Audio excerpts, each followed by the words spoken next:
नमस्कार दोस्तों। आज हम सीखेंगे एक्सेल में एक सम का फॉर्मूला और डेटा कैसे एंट्री किया जाता है एक्सेल में। उसके लिए हम एक्सेल खोल लेंगे। आज हम कीबोर्ड में मैं कौन कौन सी की भी यूज करूंगा वो भी देखेंगे। जो आपके सामने कीबोर्ड मैंने ऑलरेडी डिस्प्ले कर दिया है, तो कीबोर्ड में मैं कौन कौन सी की यूज करूंगा आपको दिखेगा। ठीक है, इसके लिए पहले हम एक्सेल ओपन करेंगे। एक्सेल ओपन करने के लिए स्टार्ट मेनू में जाएंगे और EXE लिखेंगे, एक्सेल लिखेंगे और पहला ही आ जाएगा, आपको उसको ओपन कर लेना रहेगा। फिर मैं न्यू वर्कबुक में जाऊंगा। ठीक है, अब हमने रो और डेटा के बारे में, रो और कॉलम के बारे में जान लिया है। ठीक है, रो और कॉलम के बारे में जान लिया है। अब हम चलते हैं इसको कैसे यूज किया जाए। ये जितने सारे हैं ये सारा पर्टिकुलर सेल है और ये जो लाइनिंग दिख रही है ये ग्रिड बोला जाता है। क्यों, ये प्रिंट में नहीं आता है लेकिन हमारे वर्क करने में आसान रहता है, सुविधा रहती है। ये ABCD जो लिखा रहता है कॉलम रहता है, क्योंकि ये आपको डिस्प्ले करता है कहाँ, मतलब कहाँ तक रेंज जाना है, क्या है, कुछ भी करने के लिए डिस्प्ले करता है। हालांकि प्रिंट में दिखेगा नहीं, ये तो खाली आपको विजिबिलिटी है, आपको सपोर्ट के लिए है।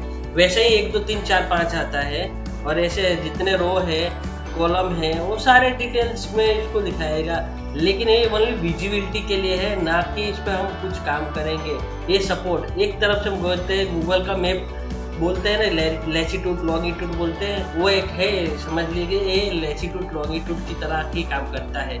जैसे कि मैं पहले सेल में क्लिक किया तो पहले सेल में एरिया क्या है, A1, मतलब इसका A और इसका 1। अगर मैं यहाँ पर क्लिक करता हूँ तो F इसका और कौन सा कॉलम है, इधर इसका 10, मतलब F10, तो यहाँ पर एरिया दिख जाएगा। यहाँ पर अगर देखना हो तो देख सकता है, इसको बोलते हैं एरिया बार। अगर मैं माउस से राइट क्लिक इधर इधर जैसे मैं जाता हूँ तो वो आपको वहाँ पर चेंज होता रहेगा, और ऊपर भी जाऊंगा तो ऊपर जैसे चेंज करेगा। इसको एरिया, ये इसको बोलते हैं एरिया। ये आपको ध्यान रखना रहेगा, इसी के ऊपर सारा फॉर्मूला, सारा एक कैलकुलेट होगा। अगर इसको समझ में नहीं आया तो आपको एक्सेल नहीं आएगा। इसको समझने के लिए ध्यान से रखिए कि इसको एड्रेस बोलते हैं। अब हम एक पहले तो डेटा एंट्री करेंगे और एक सम का फॉर्मूला यूज करेंगे। हम एक स्कूल का एक मार्कशीट बनाते हैं, कोई भी स्कूल का एक मार्कशीट बनाते हैं। देखते हैं एक स्कूल का मार्कशीट बनाने के बाद हमको क्या क्या प्रॉब्लम आती है, एक बार फिर से देख लेते हैं। तो पहले तो हम यहाँ पर चले जाएंगे A1 में। A1 मतलब A और 1। ठीक है, आपने ग्राफ तो बनाया होगा अपने स्कूल में, तो ग्राफ के अनुसार एरिया सिलेक्ट करते हो ना, कि ये यहाँ से यहाँ जाने के, यहाँ के उसका एक फिक्स एरिया हो जाता है। इसका भी एक जितना है, हर एक का एक यूनिक एरिया है। बोला आपको कहीं जैसे कि A1 2 है, ऐसा दूसरी बार कहीं भी आपको पूरा एक्सेल में नहीं मिलेगा। क्यों? क्योंकि ये फिक्स एरिया करके आ गया है। अब हम चेक एक डेटा एंट्री करके हम एक सम का फॉर्मूला रखते हैं। डेटा एंट्री करने के लिए पहले हम लिखेंगे टाइटल। हम पहला टाइटल बनाएंगे। कोई भी चीज बनाते समय पहले टाइटल, उसको हम एक्सेल की भाषा में फील्ड बोलते हैं। फील्ड याद रखने में फील्ड से ही, क्योंकि आपको एक्सेल में एक्सेस में भी फील्ड को यूज कैसे किया जाता है वो हम देखेंगे। फील्ड अगर हम यहाँ पर लिखते हैं पहले सीरियल नंबर, फिर उसके बाद एंटर करना रहेगा, तो ताकि हम दूसरे सेल में जाएंगे, अथवा यहाँ पर ले जाके लेफ्ट क्लिक करना रहेगा। मैं एक बार लेफ्ट क्लिक करता हूँ, कर दिया, और फिर से मैं ऊपर ले गया, ऊपर वाला एरो जो यहाँ से ले जाके, यहाँ से ऊपर वाला एरो लेके गया। अब फिर मैं अगर मैं एंटर करता हूँ तो भी मैं नीचे आ जाऊंगा। मैक्सिमम एंटर करना चाहिए, क्योंकि क्लिक तो कहीं भी क्लिक हो सकता है, लेकिन एंटर नीचे वाला सेल में आएगा और राइट जाएगा, अथवा क्लिक, ये 4 बटन है, तो जिधर जाना उधर से हम जा सकते हैं। अगर ऐसे करेंगे तो इधर जाएगा, ऐसे करेंगे तो इधर जाएगा। ऊपर करना हो तो ऊपर जा सकते हैं, नीचे करना तो नीचे जा सकते हैं। ऊपर अभी करना है, ठीक है। अब हमको इधर जाना है। अब सीरियल नंबर 1 से चालू होता है, तो हम पहले क्या करेंगे, 1 नंबर डायल कर देंगे। हम 1 नंबर डायल कर दिया, एंटर किया। अब 2 नंबर भी देखना होगा, लेकिन अगर आपके पास 500 1000 स्टूडेंट हो तो 1 2 3 4 करने के लिए आप वो जैसे कॉपी पेन पे करते थे वैसे करोगे तो इसमें टाइम जाएगा। इसके लिए आपको एक इसमें फॉर्मूला है, वो आपको यूज करना रहेगा। वो यूज करने के लिए एकदम आसान रहेगा। इसके लिए एक्सेल और कॉपी जो वर्कबुक या कॉपी पेन से इजी रहता है, क्योंकि इसमें फॉर्मूला से आधे काम हो जाते हैं, आपको मैनुअल वर्क नहीं करना पड़ता है। तो हम एक फॉर्मूला यूज करेंगे। फॉर्मूला यूज करने के लिए क्या करेंगे, इज इक्वल टू अब एक नंबर कौन से कॉलम में है, यहाँ पर है, मतलब A2 में है, तो हम क्या लिखेंगे, A2 का वैल्यू कितना है, 1 है। अगर उसमें हम प्लस का निशानिंग करेंगे, प्लस किया, अब यहाँ पर 2 साइन है, तो हम क्या करेंगे, शिफ्ट दबाएंगे। अभी ये लाइट ये डार्क के दोनों अलग अलग चीज साइन है। अब मैं इक्वल टू इसके ऊपर क्लिक करूंगा तो इक्वल टू आएगा, तो हम क्या करेंगे, शिफ्ट दबाएंगे, तो ऊपर वाला है ना डार्क हो जाएगा, मतलब ऊपर का साइनिंग यूज कर सकते हो। शिफ्ट हमने दबा दिया। अब हम प्लस का साइन करेंगे, प्लस का साइन करने के बाद से अब एक में एक जोड़ेंगे तो 2 होगा, तो हम क्या करेंगे, फिर से 1 लिख देंगे यहाँ पर, और फिर क्या करेंगे, एंटर। देखिए 2 लिखा हुआ आ गया। अब 3 भी लिखना है, तो ऐसे तो सब में फॉर्मूला हम डायरेक्ट नहीं कर पाएंगे ना, तो हम उसको क्या करेंगे, फिर से ऊपर में जाएंगे। अब हमने एक बार फॉर्मूला बना दिया, खाली उसको कॉपी पेस्ट यानी नकल उतारना है। हमने तो इसको एक हिंट दे दिया, अब नकल उतारना है। तो हम जिस पे फॉर्मूला, इस पे नहीं, जिस पे फॉर्मूला कहाँ दिखेगा, यहाँ दिखेगा, और ऊपर हम क्लिक करेंगे तो यहाँ पर नंबर दिखेगा। तो हम फॉर्मूला जिस पे बना दिया उसके ऊपर करेंगे। तो अब करने के बाद से यहाँ पर एक डॉट बिंदी है, वहां पर धीरे से कर्सर यानी माउस ले देंगे तो प्लस का साइनिंग होगा। साइनिंग आपको ऑटोमेटिक हो जाएगा। अगर नहीं हुआ है, अगर इधर उधर हुआ है, तो समझ लीजिए कि आपका कर्सर फिक्स पॉइंट पे नहीं गया है। धीरे से जाके वहां पर लेफ्ट क्लिक करना रहेगा, क्लिक दबाए रखना रहेगा, और माउस से नीचे खींचना रहेगा। माउस से खींचने के लिए जैसे खींचोगे नीचे खींचे जाओगे वैसे, फिर उसको छोड़ देना, तो ऑटोमेटिक गिनती क्रिएट हो जाएगा। ये हर एक चीज में काउंट हो जाएगा। अथवा अगर ये नहीं आता है तो मैं कंट्रोल जेड कर देता हूँ, फिर से वही पे आ जाता हूँ। वहां से लेकर सिलेक्ट शिफ्ट दबाना रहेगा। शिफ्ट दबा के एरो नीचे वाला जो एरो हो जहाँ तक आपको करना है वहां तक कर सकते हो। शिफ्ट दबा के नीचे तक जितना है वहां तक कर सकते हो। मान लो मैं 11 तक करता हूँ, और फिर कंट्रोल डी मतलब डाउन, ऊपर से लेके नीचे तक, ऊपर से नीचे का फॉर्मूला नीचे तक आ जा, ऐसा मैं इसको प्रेजेंट करना है। तो मैं क्या करूंगा, कंट्रोल डी करूंगा, तो आपको फॉर्मूला ऑटोमेटिक नीचे से ऊपर ऊपर से नीचे आ जाएगा। अथवा तीसरा एक ऑप्शन है फॉर्मूला कॉपी करने का, यहाँ पर जाके कंट्रोल सी नीचे, फिर नीचे माउस आके control B control B control B B फिर बी फिर बी ऐसे करके भी मैं आपको कंट्रोल कर सकता हूँ। कुछ भी है, जैसे कि आपको अभी मेरे पास कुछ भी करता हूँ, अगर कुछ एरर या कुछ भी सिंबल आता है तो मैं एस्केप यानी इसका बटन दबाऊंगा तो आपको बैक जा सकता हूँ। ठीक है, अब आगे चलते हैं। बेसिक डेटा करना, अपने सीरियल नंबर तो डाल दिया, अब नाम डालेंगे। नाम के लिए फिर हम जो आएंगे B1 में, B1 ए रहा, यहाँ पर एरिया देखते रहे। एरिया गलत नहीं होना चाहिए, क्योंकि एरिया जो हो है इसके बारे में कोई अगर क्वेरी हो तो कमेंट बॉक्स में लिख देना, क्योंकि अगर एरिया समझ में नहीं आया तो आपको एक्सेल की सारी कोई भी जानकारी समझनी है, क्योंकि एरिया से ही सारा फॉर्मूला कैलकुलेट होता है। वो कैसे है वो सम के फॉर्मूला में हम देख लेंगे। ठीक है, अब हम चलते हैं, नेम लिखते हैं, जो स्टूडेंट का नेम है, नेम लिखते हैं। नेम लिखने के बाद हमने सारा नेम लिख दिया, फिर एंटर किया। अब नाम पूरा लिख लेते हैं।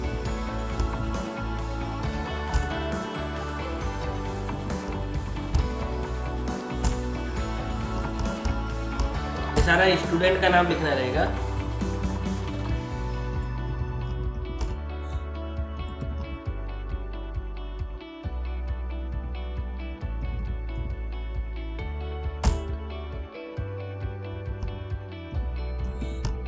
ये सारा एम्प्लॉय का, स्टूडेंट का नाम, अथवा ऑफिस में काम करते तो एम्प्लॉय का नाम, दोनों एक ही हुआ।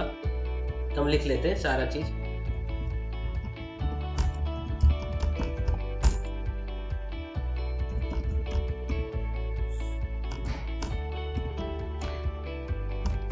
ये हम 10 एम्प्लॉय का देखा है। यहाँ पर क्या देखिए, क्योंकि एक नंबर हमने टाइटल फील्ड में यूज कर लिया। हम टाइटल बार बार हमने वो नहीं बोलूंगा, फील्ड ही बोलूंगा, क्योंकि फील्ड ही ज्यादा यूज होता है एक्सेल में, और वही आपको याद रहना चाहिए। ठीक है, अब आगे चलते हैं।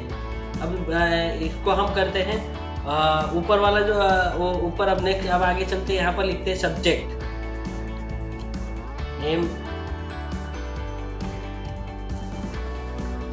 मैथ हुआ, साइंस हुआ, सोशल स्टडी हुआ, उसको शॉर्टकट में लिख देता हूँ, इसको भी शॉर्टकट में लिख दिया, हिंदी इसको भी शॉर्टकट लिख दिया। हम 5 सब्जेक्ट ले लेते हैं मान लो, तो अभी यहाँ पर हम सिलेक्ट करेंगे और सिलेक्ट करने के बाद से कितना काउंट हुआ, काउंट मतलब कितना सब्जेक्ट हुआ कैसे पता चलेगा, तो यहाँ से दबा के शिफ्ट दबाना रहेगा, शिफ्ट दबा के अगर हम इधर का एरो लेके जाएंगे तो सिलेक्ट होगा, सिलेक्ट मतलब ये जितना है ना उतना सिलेक्टेड होगा, डार्क जैसा दिखने लगेगा, ये सिलेक्ट हुआ।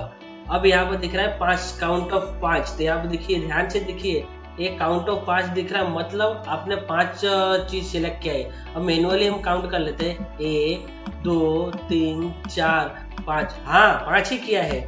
माउस से करना है तो यहाँ पर माउस क्लिक करके राइट माउस लेफ्ट क्लिक करके यहाँ से ड्रैग करना रहेगा, तो अभी आपको दिख जाएगा, फिर माउस छोड़ देना रहेगा। ठीक है, हमने 5 सब्जेक्ट ले लिया। ठीक है, अब सब में हम एक मैनुअली नंबर डाल देते हैं।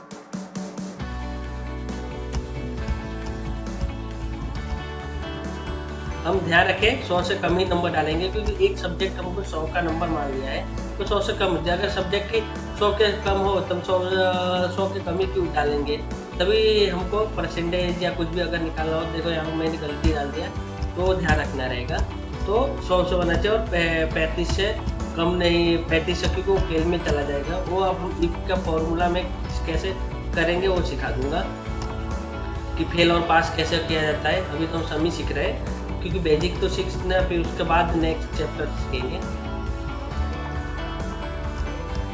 अगर कोई एब्सेंट हो तो उसको हम 0 डाल देते हैं यहाँ पर एक एग्जांपल के लिए।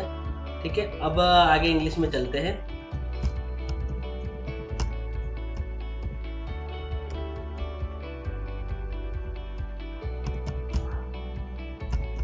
ये हमने डाल दिया, ये पूरा अकाउंट डाल दिया, नीचे तक डाल दिया। अब हम डालेंगे टोटल।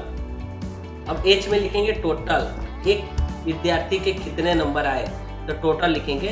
अब टोटल और दूसरा लिखेंगे मार्क।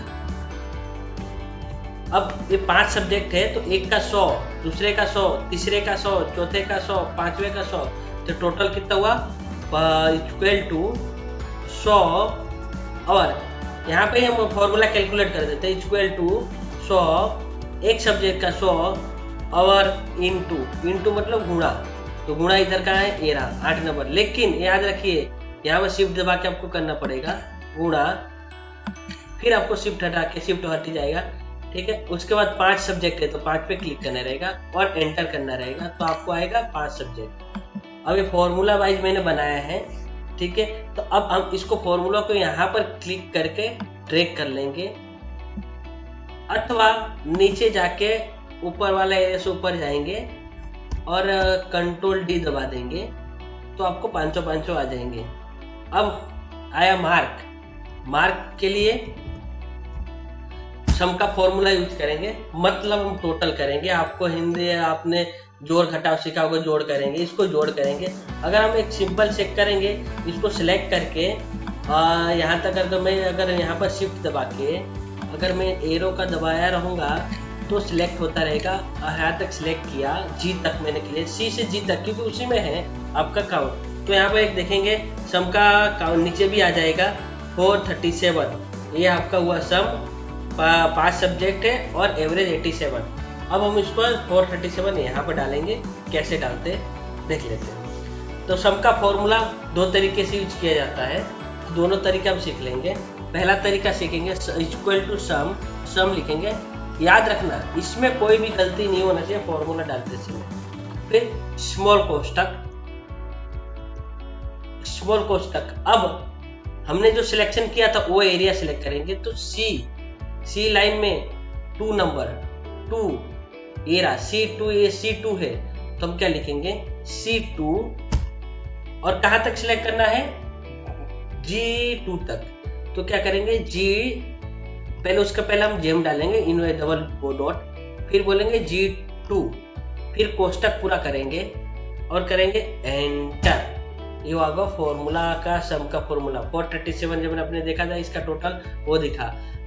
दूसरा तरीका है इज इक्वल टू सम छोटा कोष्टक और एरो जो है, एरो करेगा तो आपको एक नया कर्सर क्रिएट हो जाएगा ऑटोमेटिक। फिर यहाँ पे जाके शिफ्ट दबाना रहेगा, फिर राइट क्लिक करते करते जहाँ तक आपको सिलेक्शन करना वहाँ पर करके कोष्टक बंद और एंटर किया तो आपको आ जाएगा। अब हमने फॉर्मूला ड्रैग कर लेंगे, सबके नंबर तो आ गए, हमने देखा सबका नंबर आ गए। अब इसको ये तो हुआ एक मनीष का इतना, अमर का इतना, दिलीप का इतना, ये सब तो देख लिया कि 500 में से इतना नंबर आया, 500 इसमें 500 में से सबके तो 500 से इतने सारे नंबर आ गए। लेकिन स्कूल का कैसे कैलकुलेट करेंगे? अगर स्कूल में मैथ में कितना आया, साइंस में कितना आया, वो जानकारी के लिए हम नीचे यहाँ पर नाम के नीचे लिखेंगे टोटल। ये फॉर्मूला कहीं भी लगा सकते हो, बस एरिया सही होना चाहिए, इज इक्वल टू सम। फिर मैं ऊपर वाला एरो दबा के ऊपर से सिलेक्ट कर लूंगा, फिर एंटर कर दूंगा। और याद रखिए अब हमको फॉर्मूला, पहले मैंने क्या किया था, ऊपर से नीचे फॉर्मूला ड्रैग किया था, लेकिन अब क्या करना है, लेफ्ट से राइट करना है। तो लेफ्ट से राइट करने के लिए यहां से यहां तक सिलेक्ट करके खींच दूंगा। अब ये नंबर आपका कैलकुलेट हो गया। पूरा मैथ में 10 विद्यार्थियों में से 769 नंबर आए हैं, यानी 1000 में से 769। 1000 कैसे आया? क्योंकि 10 विद्यार्थी पर विद्यार्थी का सोर्स होने से। ऐसे करके टोटल 5000 नंबर का था, उसमें से 338 से बनाया। अब हम चलेंगे नेक्स्ट में परसेंटेज कैसे कैलकुलेट करेंगे, एवरेज कैलकुलेट करेंगे कैसे, फेल पास फेल है कि वो सब कैलकुलेट करेंगे नेक्स्ट। इसके पहले हम सेव करने का जरिया जान लेते हैं। सेव करने का जरिया तो आपने पहला ट्रिक तो मैंने दिखा दिया था आपको, फाइल में जाके सेव करने का। दूसरा एक होता है सबसे इजी शॉर्टकट। एक्सेल में आपको जितना शॉर्टकट सीखोगे उतना अच्छा रहता है, सबसे बिजी रहता है। और जितना एक इसमें मैक्सिमम शॉर्टकट है, शॉर्टकट के बारे में भी एक वीडियो बना दूंगा। सबसे बेस्ट शॉर्टकट रहता है, मैं मैक्सिमम शॉर्टकट यूज करता हूँ। ठीक है, अब मैं सेव करने के लिए शॉर्टकट का यूज करूंगा। शॉर्टकट यूज करने के लिए मैं क्या करूंगा, पहले फंक्शन बटन ओपन कर लूंगा।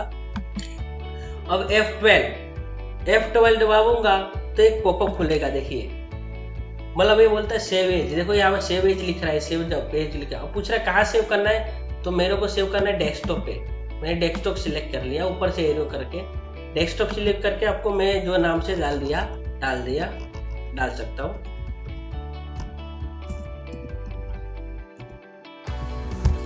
और सेव पे क्लिक करूंगा, सेव हो गया।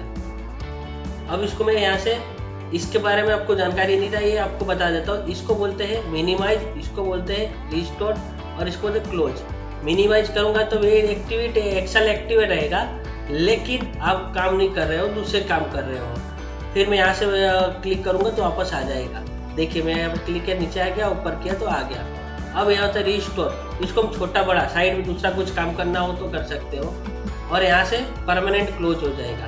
हमने सेव कर लिया है, इसके लिए परमानेंट सेव हो जाएगा। अब ये फाइल कहाँ पर है, हम डेस्कटॉप पे फाइंड करेंगे। डेस्कटॉप पे सेव किया, ये रहा। हम इसके ऊपर क्लिक करके डबल क्लिक करेंगे तो ये फिर से ओपन हो जाएगी। अब डबल क्लिक करके ऊपर करके देखें कैसे ओपन हो रही है, इस तरीके से ओपन होती है। ओपन हो गई। हम इसको बड़ा कर लेंगे। आगे हम सीखेंगे एवरेज क्या होता है, परसेंटेज क्या होता है, बहुत सारी चीजें सीखेंगे। ये आपका बेसिक आज के लिए इतना है। धन्यवाद। आज के लिए इतना ही। अगर जानकारी समझ में आई हो तो कमेंट बॉक्स में लिखें कि अच्छा लगा नहीं लगा, जो भी कुछ अगर सजेशन देना हो तो भी लिखें। इस चैनल को अच्छा लगा तो लाइक, सब्सक्राइब, बेल आइकन पर टिक करें ताकि कंप्यूटर की बुनियादी जानकारी। धन्यवाद।